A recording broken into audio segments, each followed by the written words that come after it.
on blast. We're back together. One last episode of the Challenge All-Stars, the Challenge OGs. I'm John Chidley Hill. I am Sheldon Alexander. And this is You Killed It, the podcast about the challenge, talking about the Challenge All-Stars reunion. Which, just off the top, I'm going to say I enjoyed. What are your broad impressions, Sheldon?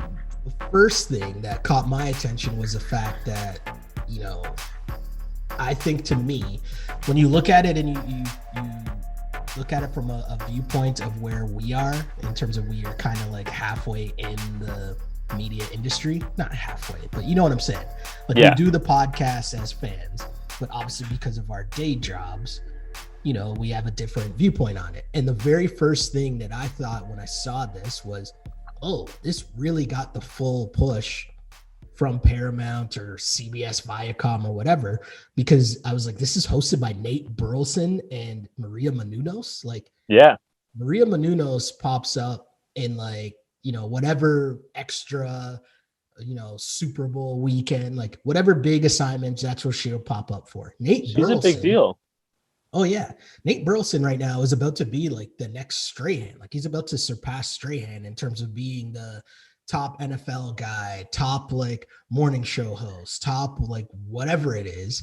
And I have a bias, like truth be told, the show I used to work on, we used to have Nate Burleson on every week as our NFL analyst. So very familiar with them, but he is also like a star and getting the push from that company. So when I saw him hosting the challenge finale, I was like, whoa, okay, the stakes are up here for this show.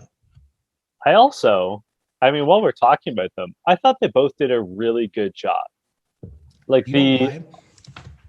I was just going to say, just like in previous seasons, we've had reunion episodes where the host has sometimes dropped the ball. I'm speaking of Johnny Mosley as an example. Yep. Like there have been some hosts that clearly didn't watch the show. Then you had, I liked The Miz in the past, but he shouted so much. Maybe it's because this cast is a little bit older, a little bit more mature. I mean, there's still some fire. Like there is still temperatures got raised a little, but Maria and Nate, I say their names as if we're best friends, were like the right temperament. Like they pressed some questions. They called some people out. But it wasn't like shouting. They were clearly fans of the show. Like they're clearly into it. They clearly watched it. I really enjoyed it. I thought they did a great job. Yeah, to me, the reason why it works is because they actually, you keep trying to plug people into this position of being a host, and they aren't hosts. They're not even really on-air personalities, so to speak. So when you put them in a hosting position, when really, this is different than just a normal hosting gig, because you're supposed to have a conversation with each of these people. And what Maria and Nate Burleson both did was they sat down and they had a conversation with the cast. They actually, you could tell when they were going off script. And in fact, the only time it was awkward was when you could tell they were reading to script to throw to a video or whatever, right? That's when it kind of got stiff, for lack of a better term. And even still, it was kind of odd, but that was like so much less than normal. The majority of this episode was just them interacting and re-asking and making jokes with the cast. Yeah, I really like that. And it's one thing that they did that I quite liked, and you sort of alluded to it, is when they did have to read from script, they would sort of wink, like they would purposely sort of be flat on the reads. Yeah. Which was good, because if you try to sell it, it's just awkward.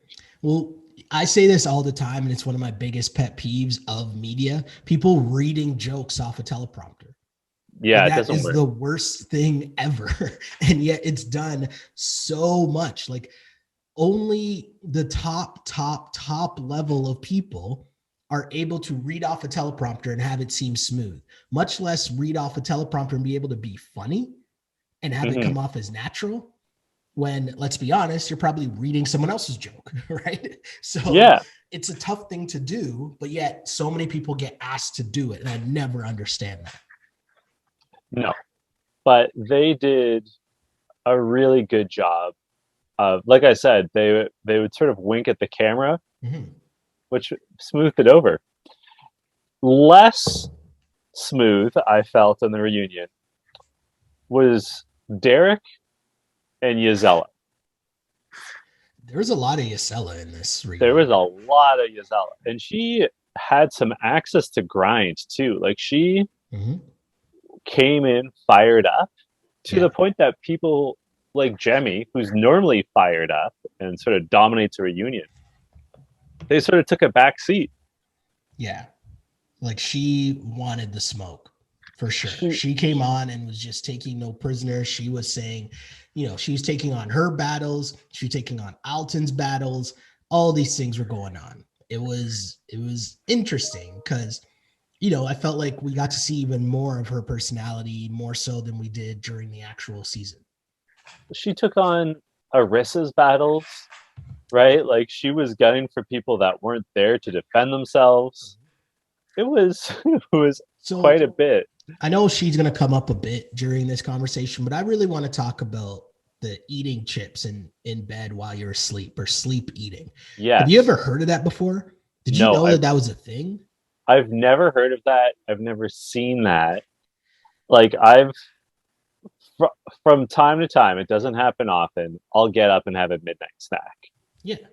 Okay. Like, I don't think that's uncommon, but like, they're not in bed with me.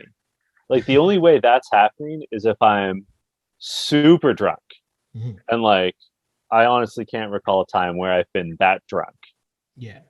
Like, I have woken up hungover and found a McDonald's meal that I had bought for myself and forgotten on the kitchen counter, but that was still in the kitchen. Yeah. Like where food belongs. Yeah. Or like if I was really sick, you know what I mean? Like if I was down for the count with like a serious flu, I'd have some like cookies or something on the bedside table. But it sounds like Laterrian did that all the time. It was certainly not like it wasn't the first time he's ever done it. Well, if they didn't have video, I wouldn't believe it. But for them to show the video, and my guy has his like blindfold on while he's sleeping, and he's just like reaching and eating. That combined with how Jisella broke it down, like it was so loud and it kept her up because she was just nervous about whether he was going to choke in his sleep, which is a very valid point, by the way, right? It was so strange.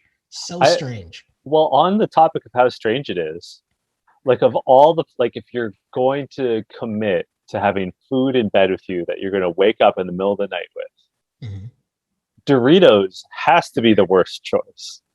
Like it's so crumbly, it's so messy. It's going to get on your face, it's going to get on your fingers, it stains. Like and it's noisy. Like so disgusting. Like if you're really committed to it, like a peanut butter and jam sandwich is a quiet, depending on how you make it, like neat food. You know what I mean? Like there's other options that are less problematic than Doritos. Straight and like I just think I'm against it altogether. It's like for sure. You're mixing moods, right? Like the bed and sleeping is for sleeping. The table is for sitting and eating. Yeah. That's it. It's not that complicated. Like, you don't sleep at the table. And Doritos can like stick in like your back teeth. Like there's so many things wrong with it. And think about the fact that I'm assuming you brush your teeth before bed. Yeah. So then hopefully. That's probably the least of the issues. But yeah, the roaches, all like just gross. But anyways. Well, I have one last thought. Sorry while we're harping on Laterrian. Laterrian, you know, when he used to be on the show, was a super fit dude. He's a bit larger now. Okay. And like, you know, we're not here to body shame anyone. I'm just saying that eating Doritos while you sleep is definitely not going to help you stay lean and mean. Like when they showed that, I'm like, oh, I see why Laterrian got large. Like that's an interesting one. That's fair. No arguments here. That's not going to help things. No. Jemmy made it an interesting point where she said sharing a room with Arissa and Kendall was a lot. Yeah. And it was very obvious that Jemmy is not a fan of Kendall. Yeah. She made the point, and I think I made this point earlier, not to shout myself out, but Kendall has been petitioning on social media to come back on the challenge for years. Like, she will watch seasons live and then like criticize current cast members on Twitter, clearly looking for like that rivals bid, right? Yeah. And so Jemmy's main criticism was, how could Kendall come on the show and then be like taken aback at like the complexities of it when Jemmy knows that Kendall watches, because Kendall's always trying to start these beefs. What did you think of that? I found it kind of weird, but it made me wonder if Kendall got a if they thought Kendall got a really good edit. Right? I think that was sort of the gist. Yeah. Yeah. Do you know what I mean? Because I found it weird because from what we saw, like, yeah, we saw a couple Kendall moments for sure, but it wasn't anything, that like, think of the edit that Arissa got. And even when you remove how Arissa left the show, which, obviously was a massive thing, but I'm saying they were pointing to show Arissa always like singling herself out or, just not being part of the group. Like Arissa got a negative edit.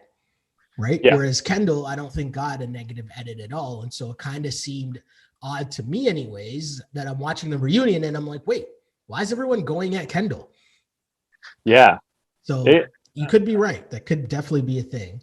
But only Kellyanne was there for Kendall. Only Kellyanne backdrop.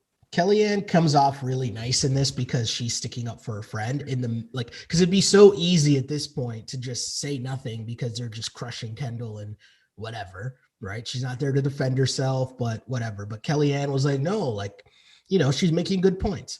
My thing is, if you're Jemmy, right, and they get into this conversation later about floating or coasting or whatever, but to me, I don't think you can crush Kendall for how she played the game to get as far as she did. And you said yourself as Jemmy, right? There's different things that she had to do to get to a certain point in the game as well, right? It's just her way of playing. So, Kendall's just doing whatever she was doing, whatever her game plan is or strategy, and Jemmy's doing her strategy. Like, to me, the fact that Kendall had to go in consistently over and over and over again and then still didn't earn the respect of the majority of the cast is kind of funny to me. It tells me that there must be so much more going on, which they alluded to, but they didn't really get in depth, right? Yeah, we never saw why. You're totally right. We never saw why Kendall was so disliked. Like, they never were like, here's how Kendall speaks to people. That's off-putting. Because remember, Mark really disliked her. It was only just her jumping down, right? It was only her refusing to jump down off the thing during that one challenge. That was it. But yeah, I totally agree with you. And like, Jisella's was still super salty, although she was super mad about anything, anything and everything. I did have to point out that in this debate, things get a little heated. Kellyanne gets worked up. Eric gets worked up. Big Easy, excuse me. It's clear that Kellyanne is there to defend Kendall. Yeah. But what I want Kellyanne to do is to defend how she said faux pas. Did you catch that? I did not. She said faux pas. Oh. She was like, I know that Kendall made some faux pas. And I was like, I'm sorry, what, Kellyanne? I totally missed that. That's funny. What? I don't want to bag on Americans for not being able to pronounce French words because I'm not great at French and I know my own weaknesses, but faux pas is not super hard. So faux pas really stuck out to me. I totally missed that. Totally missed it. We had a nice moment with Yes, where they were sort of praising him and how well he did. And this is where we get to the conversation about coasting and coasters. But I want to give a shout out to Yes for saying that he paid rent to the Ohlone tribe, which is the I hope I said that right. Ohlone, that's it. Ohlone tribe, who were the First Nations people who originally owned the land where San Francisco now is, but obviously they were removed from their land forcibly. So, as reparations, he started paying rent to them.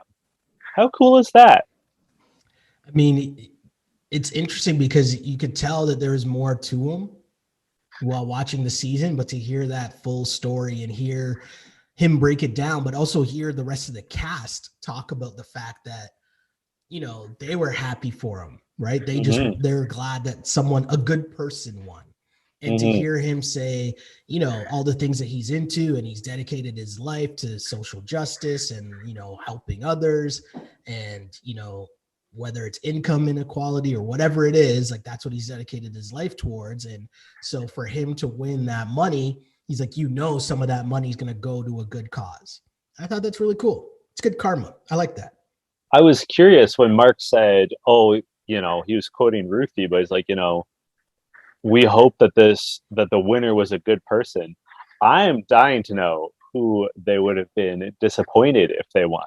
Like, who in their mind would be not a good person? Yeah, that's interesting. I think it's more so people who are causing trouble. Like, I bet you they don't think Jemmy's a good person. Right? Yeah, They think she's just there trying to get a quick, easy win because she's just on the show all the time. I wonder if, like, what the rest of the cast thinks of Derek and Mark. Right? Like, I yeah, wonder that. Who knows? I'm guessing Kendall people don't like. That's what that's what yep. I gather. But yeah, I don't know. It was super interesting comment. And were you also surprised at how many people weren't at the reunion? Yeah, there were some big names that weren't there, and like people that had major plot points that had made the final. Like I thought Anissa was really conspicuous by her absence. Kendall not being there, not that she made the final, but obviously she was a lightning rod all season. Those were the Nehemiah. two.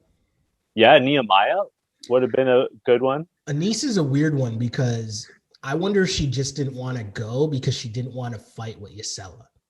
And we'll never know. Like, I have no idea. I'm just grasping at straws here, trying to figure out why wouldn't Anissa go, especially because she has obviously a solid relationship with the Challenge franchise, and she's still currently on it quite a bit. So I kind of just wondered, like, what the reason was that she wasn't there. Like, that to me is just super odd. It did occur to me they're filming a new season right now, so I wondered Oh, if she was in quarantine. that could be it. It's definitely it. Yeah, that makes total sense. But it doesn't explain like Kendall or Maybe Kendall's on the new season. maybe that'd be interesting. Who knows? Who knows? But let's get to the coasting stuff.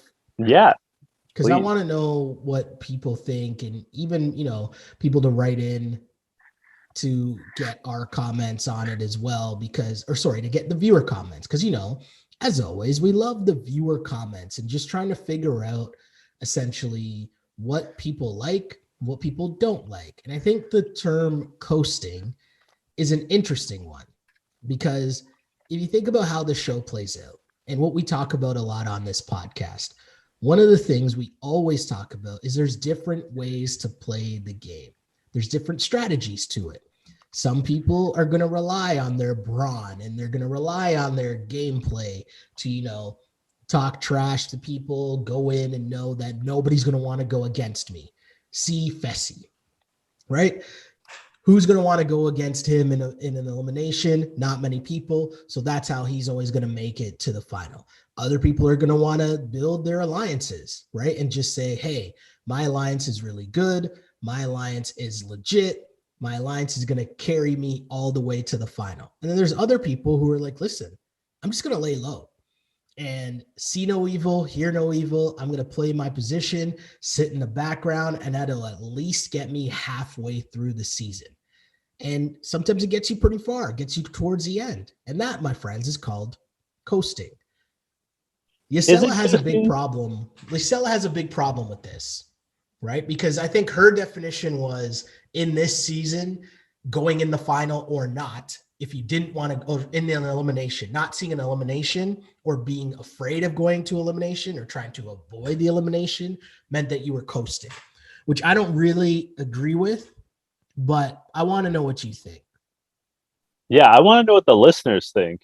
I'll tell you, I think I'm with Jemmy. I think the name of the game is to work smarter, not harder. Mm-hmm. And I mean, the whole thing that you want to do is avoid elimination. Yeah. And there is people like Jisella specifically called out Yes and Jemmy. And I think Darrell. And Darrell. Or maybe someone else called out Darrell, but his name came up within it. But there is lots of other people that never went into an elimination. Derek never went into an elimination. Yep. Right? The whole name of the game is that you don't want to go in. So, and especially if you're like a Jemmy, who, let's be honest, we love Jemmy on You Killed It, but she's not a killer in eliminations. I can't remember her ever winning an elimination. I mean, she works hard to stay out of them, but like, she's playing to her strengths. And I think it's also dismissive of Jisella to say, oh, if you don't go in, you haven't earned it. I think it's hard work to not go in.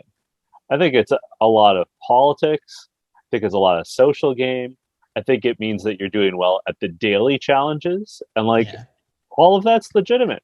So I really disagree with what she was saying, just in broad strokes. Yeah. To me too, the same thing is I disagree because it's just someone else's strategy. And like at the end of the day, avoiding the eliminate, like how do you not make it to the finals? Well, you get eliminated. How do you avoid getting eliminated? Well, going into elimination.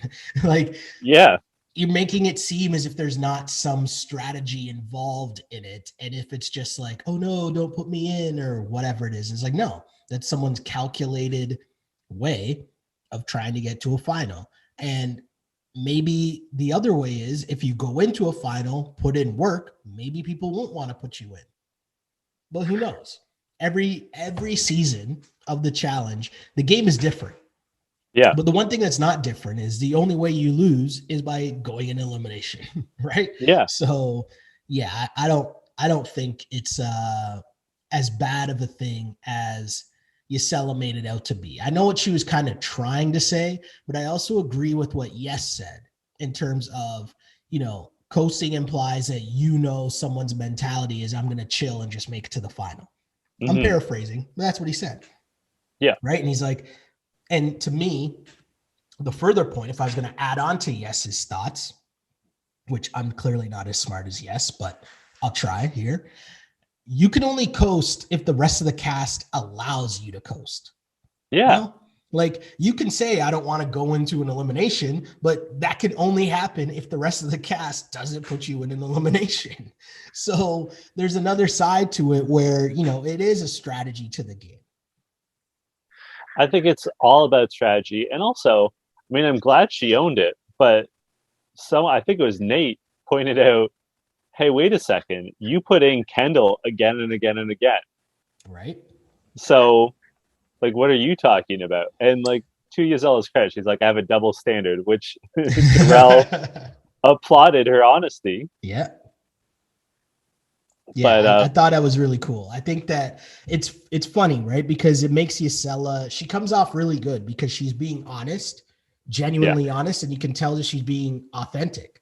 And I think we appreciate that as viewers when you're watching someone being themselves through and through and being able to say, oh yeah, I'm BSing here. Yeah.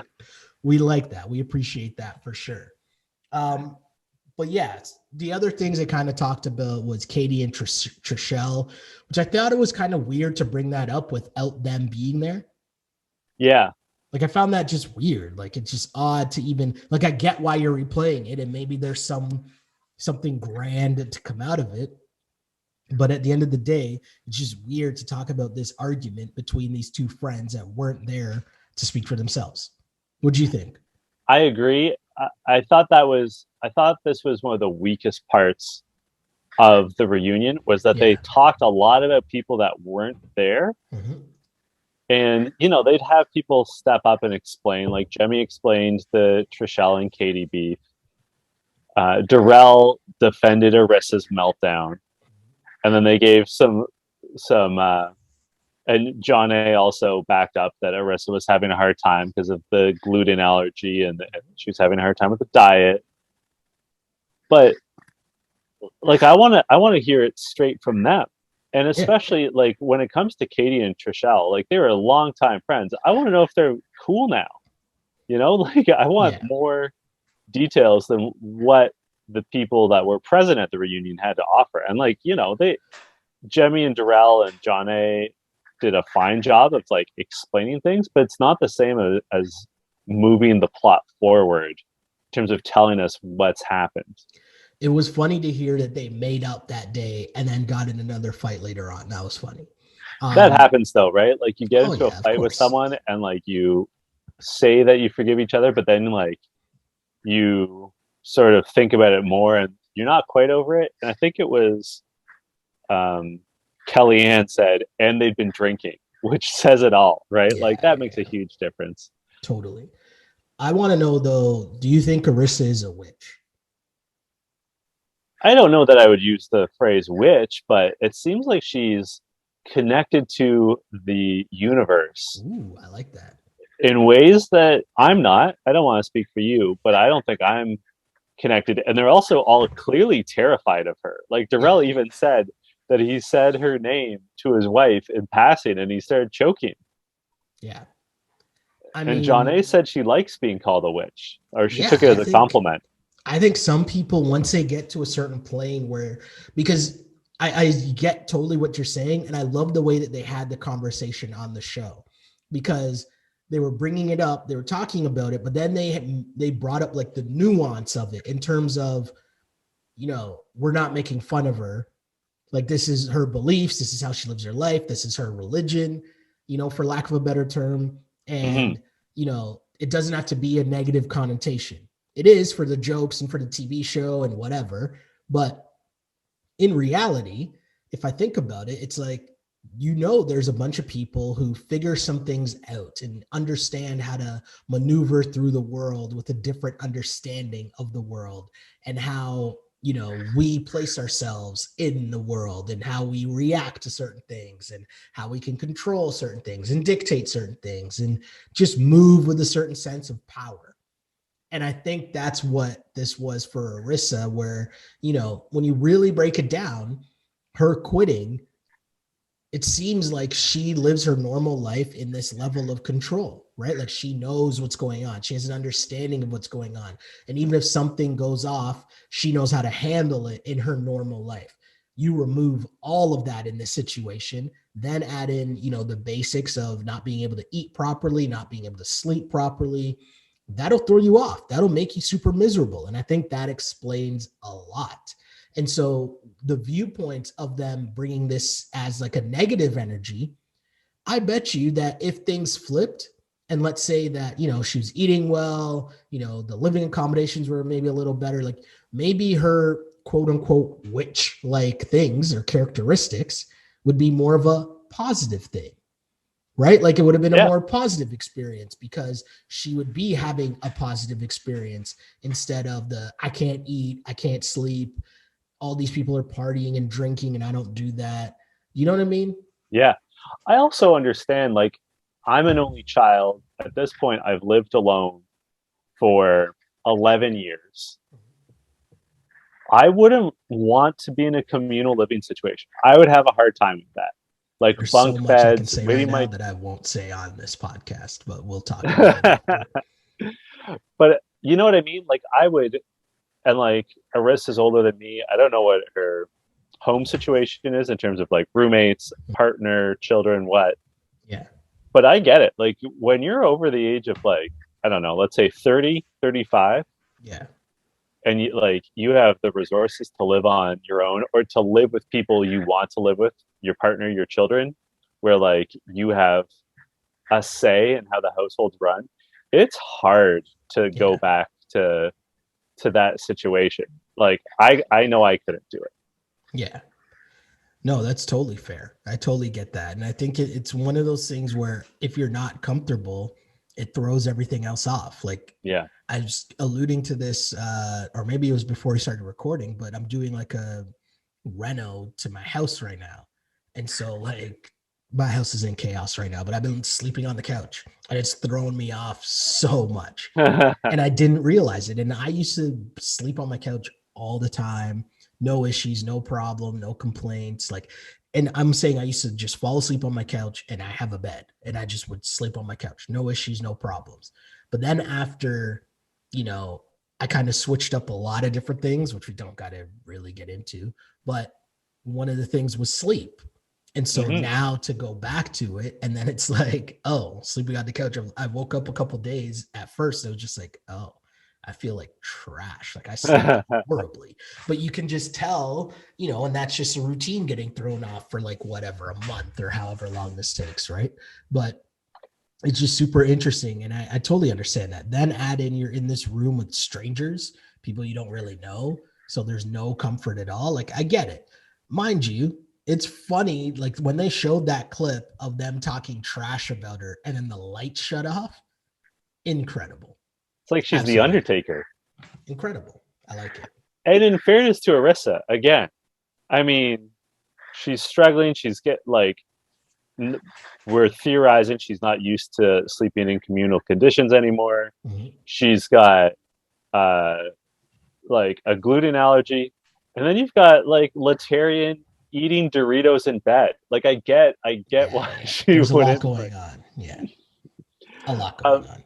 We have to talk about this old chestnut. Jisella's still pissed with Anissa. Yeah. She tried to explain it more. I'm going to be honest. I still just don't get it. The only thing that stuck with me was Jisella says, "You betrayed me here. How do I not know she'll betray me elsewhere?" I almost understand that logic, but otherwise, I still don't get it. And like, Jemmy tried to explain it for people. I didn't get it there. And like Derek says, he watches every season of the challenge. Yeah. He pays close attention, and he doesn't think Anissa plays an untrustworthy game. And he brought that up because Jisella said that like part of her anger was that this is Anissa's track record and she always makes friends with people and then betrays them on the show.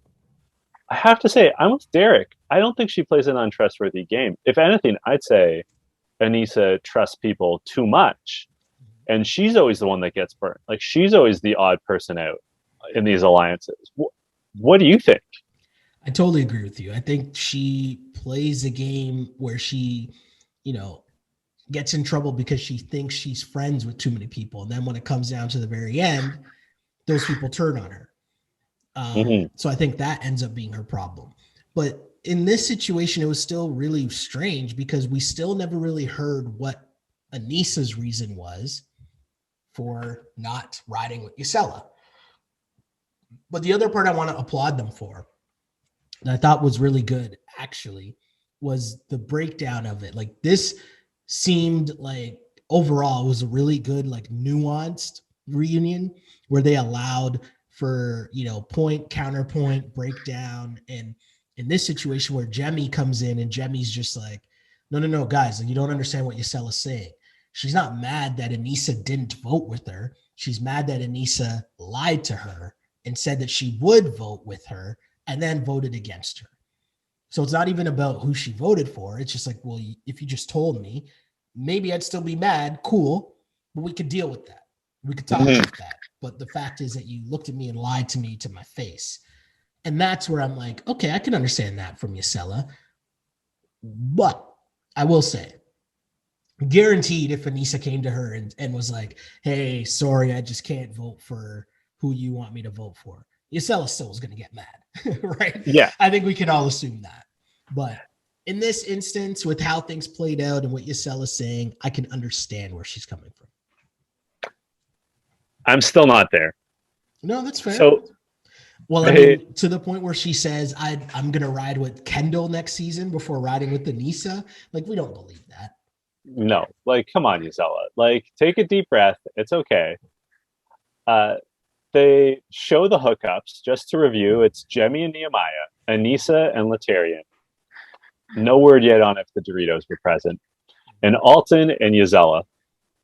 Jemmy says she actually was vibing with Tech more, but he was an early exit. She says that she and Nehemiah she didn't say sex, but she says that they didn't have sex. They just made out. And that if Tech had been there, it would have perhaps been a different story. And then Beth chimed in, Mama Beth, saying that she was rooting for Jemmy and Nehemiah and that Nehemiah would make a great son-in-law. Yeah, a lot going on there. But I will say that was probably my line of the episode or interaction of the episode. Just Nate's question, like, so Jemmy, what drew you to Nehemiah? And she's like, well, Tech left. Like, wow. Jemmy's so ruthless. I love it. It was pretty good. It was definitely pretty good. Once again, Jisella, man, we have to talk about her so much. Yeah. She says that she and Alton remain in touch because his circumstances have to change for them to be more than friends. And then Maria straight up says, apparently there's a rumor that Alton is married. How is there a rumor about someone's marital status? Like, that's a legally binding document. True. But I mean, I think Kellyanne kind of alluded to that or brought that up, right? Just saying the way that he was talking in the house, he made it sound as if, you know, there's a significant other. So like, even if he wasn't married, there might be still someone back home.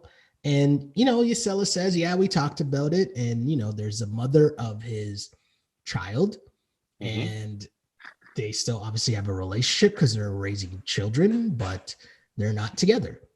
And hey, what can we do with that? She implied that there is still more complexities that would have to be ironed out. I will say I've, from social media, seen that Jisella and Alton have hung out together since I think the reunion was filmed. But there's another one. Like, it would have been helpful to have Alton there. Like, he'd have some insights as to what's going on. Yep. Yeah, strange that they couldn't get more people together. And like, there's some people that, like, I really like Kellyanne, but if we had to subtract people to make space, like, we could have subtracted Kellyanne and John A. for Kendall and, I don't know, Alton. You know, like, there's more. Yeah. I feel more, like or Anissa. I feel like there's people who knew that they'd have to answer for a lot of things and probably didn't want to show up, right? And that's Kendall, Alton, Anissa, right? Like, that's what I think, but who knows? And then finally, Darrell says Latarian and Anissa, who again, neither one of them were there to talk about it. Darrell says that they would be good together, but he believes it won't go beyond the challenge house. Like, he felt that they would complement each other well, but that it doesn't, that there's not enough impetus. There's not enough to bring them together. It's tough, right? Like, you know, you're in a house, you're going from the situation where you're seeing someone every single day. There's not much else to do. You're in a perfect situation. You're in some like beautiful location where, you know, things are just perfect for you to just chill with this one person you get along with. But then when you go back to real life, realities kick in. Where do you live? Where does this person live? What's their schedule like? What's their work schedule like? What's their home life like? What do they do in real life? And there's so many other things that come into play. So you get it. Yeah, totally makes sense. Totally makes sense. What didn't make sense to me, though, is the ice stuff, man. I was just going to bring that up. I mean, the most pressing question is apparently Darrell really did pee on the ice block. We talked about it on that episode, no? We did. Well, we doubted if he actually did it or if he just like pretended, but he says he really did. I have to say, if I were his teammate or if I was in line of sight of that, I would be extraordinarily upset. I don't want to see anyone pee. Yeah. And to then have to like touch it and like, I don't think it generates enough heat to make any sort of difference in terms of the melting. Like, I know obviously pee is warm. It would melt a little bit, but it's not worth it. Like, it's not like he peed on it and like the ice cracked in half. It would get rid of, like, you might as well just hold your hands to the ice for a minute and it'd have the same effect, like without being disgusting. Yeah. I mean, them discussing, you know, there's people peeing on it, there's people spitting on, like, it's just a lot going on. But it's a challenge, right? It's a challenge. All's fair in love, war, and the challenge. Apparently, even peeing on ice. Peeing and twerking on ice. Yeah. Anyways, Beth and her toe and the bee sting and Alton coming to her rescue. What? I feel like I needed more detail, but at the same time, no, I don't need as much detail. Do you know what I mean? Yeah. It's unless Beth is allergic to bees, and I gather she's not. Mm-hmm. This was just Alton wanting to suck on some toes, I think. And like Kellyanne was trying to take credit for like, oh yeah, this is how you get rid of venom. It's not that much venom, guys. It's like it's not life-changing. And also, like when bees sting you, they leave their stinger, you can just pluck it out. Yeah. So like there's a lot going on there. You just get some tweezers, or like if you've got nimble fingers and you yank it out and then like put it on ice, take a Benadryl, and life goes on. I will say this was my line of the episode. Jisella said, Beth is here today because of Alton. Well played. Well played. We start to wrap up here. Darrell is proud of everyone for finishing the final, and he admits that when he finished and he looked back, he did not think everyone was going to finish. Yeah. So neither did I. Neither did I. I have to say, someone who I thought came off really well in the reunion and throughout the season was John A. And I liked what she had to say about how she was so honored to have competed with everyone. She was proud of herself. And again, she'd just given birth 7 months beforehand. So like for her to do this was amazing. And like, I never really liked her on previous seasons. Yeah. I thought she was fine. I thought she was nice. I thought she was reasonable. She tried hard. Like no one's criticizing John A's effort, you know? Of course, your guys, Mark and Derek, had to put in overtime to get the last word. I don't even know what Derek was doing. His whole like walk off. Like I didn't get that.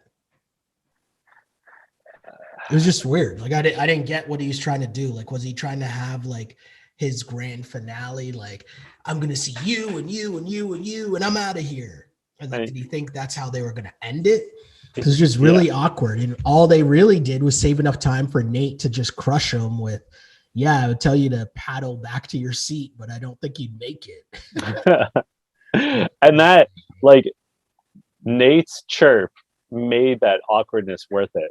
Yeah. But throughout the reunion, I'm like, Mark and Derek are not going to be able to resist the temptation of like having the final say. Like they needed that Jeff Probst.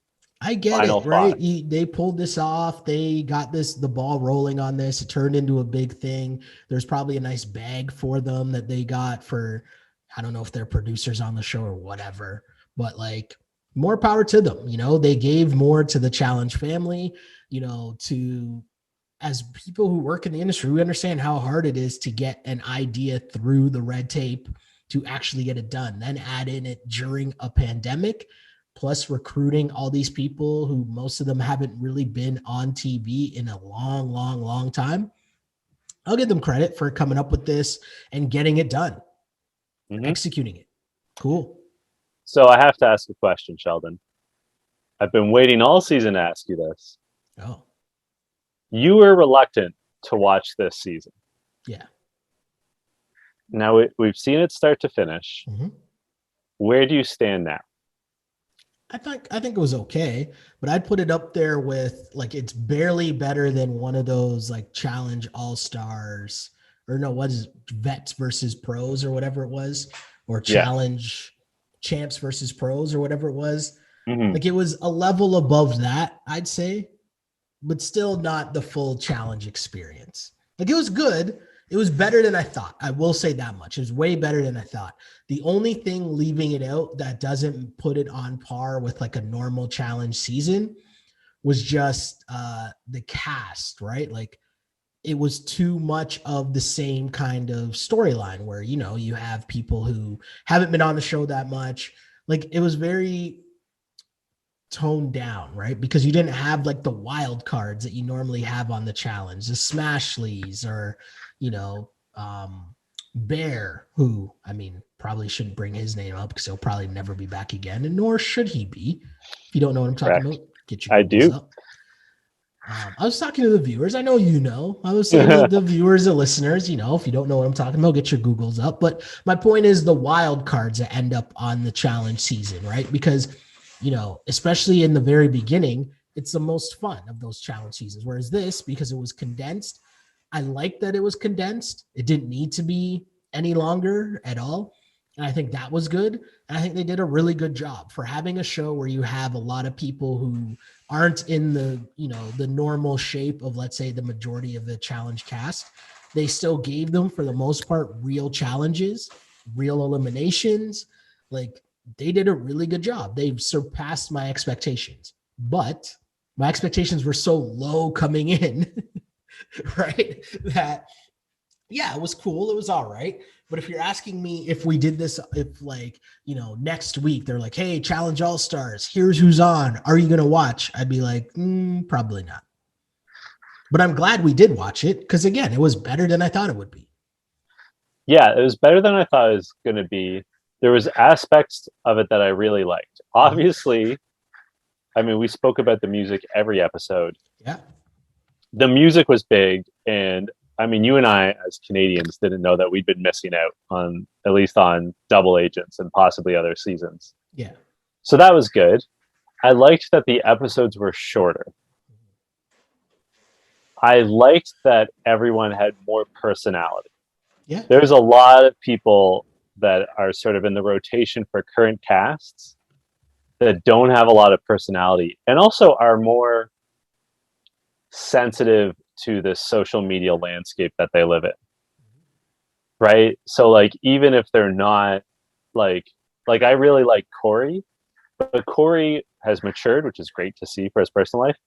But Corey's not the entertaining TV he once was. Like as much as I like him, he's not hooking up with people and he's not like popping off as much. And like, hey, that's a good personal life choice. It's not as good from a like viewer perspective. Whereas these all-stars really didn't care.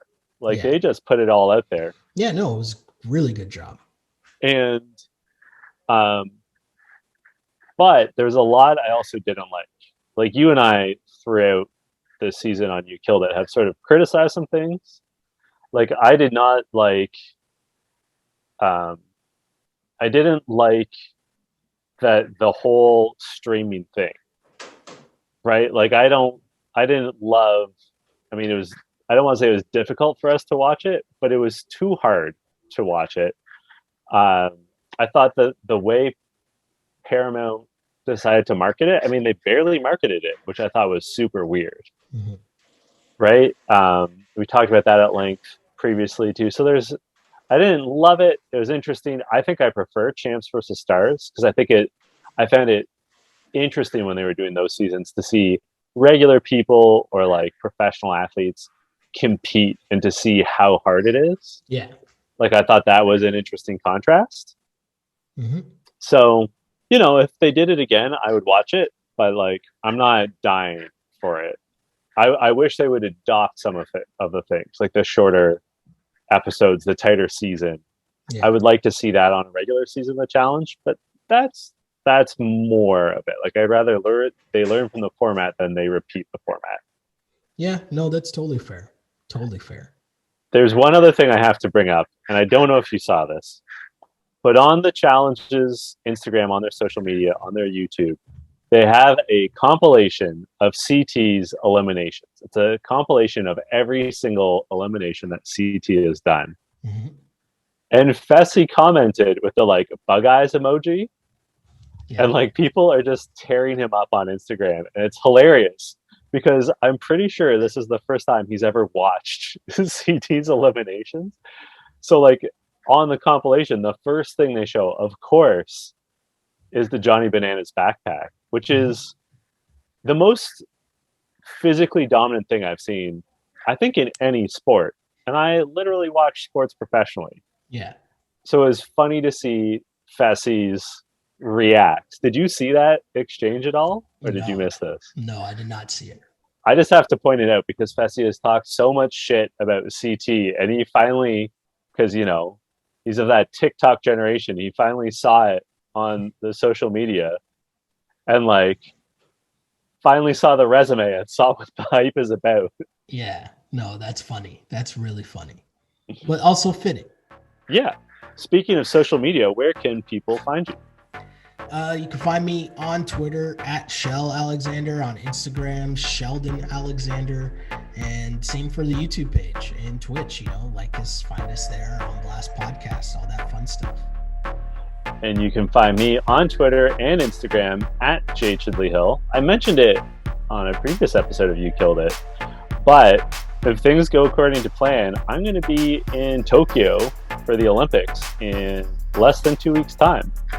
So if you're into the Olympics and you don't yet follow me on Twitter or Instagram, I'm actually going to be posting like Instagram content while I'm there. You should check that out because there's going to be a lot of it. I'm going to be busy pretty much every day. And when I'm not busy, I'm not allowed to leave my hotel. So I will probably be going crazy, posting random thoughts to social media or reading a science fiction book. Who's to say? I'm capable of both. Who knows? Who knows? But we can find out. And until next season of the challenge, this was You Killed It. You killed it.